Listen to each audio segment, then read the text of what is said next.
Aku paling craving dia punya belangkas ni. Apa pun ujian Allah, kita kena reda. Kedai yang belakang aku ni baru-baru ni dia terbakar tau. Jatuh bangun tu biasa, sama macam aku juga. Tapi Bara Saleh dekat Muar ni, dia dah bangkit. Dia punya naluri dan semangat. Dah macam Ejen Ali pula. Lauk pauk kampung, makan dalam kampung. Memang rare lah. Warga-warga Muar, IC05 dah sampai ni nak try masak lomak. Dia punya killer. Tapi menu dia banyak kat sini. Kalau kau tengok kat depan tu, menu dia memang banyak. Yang aku ambil hari ni 4 je lauk. Ini memang favourite lah. Genting masak lomak ni RM25.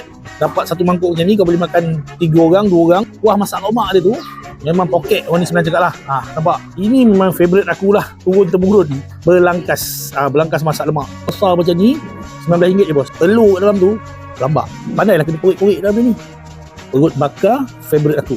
Dalam dia lemak. Kau kena try perut bakar dia kat sini. Dia ada ikan bakar, dia ada ayam bakar, macam-macam bakar lah kat sini. Cik bakar pun datang sini. Dibawakan khas daripada Negeri Sembilan. Maman daging. Bukan senang dapet orang ni Sembilan cakap ni. Biasa kat Kemonceh ni. Maman ni kau kena pandai masak. Kalau tak pandai dia pahit. Apa yang aku nampak dekat sini lepas kejadian kedai dia terbakar tu, makin rancak menu-menu dengan lauk-lauk dekat Bara Saleh ni. Bukan semua kedai berani masak belangkas tau. Aku berani cakap lauk pauk dia semuanya full menangkap. Untuk air kau bayar sekali RM3, lepas tu kau refill lah. Sampai kembung bang. Kedai dia ni pun bukan susah nak cari. Signboard dia besar kat tepi jalan tu. Bara Saleh, Parit Buaya, Muar Johor. Tu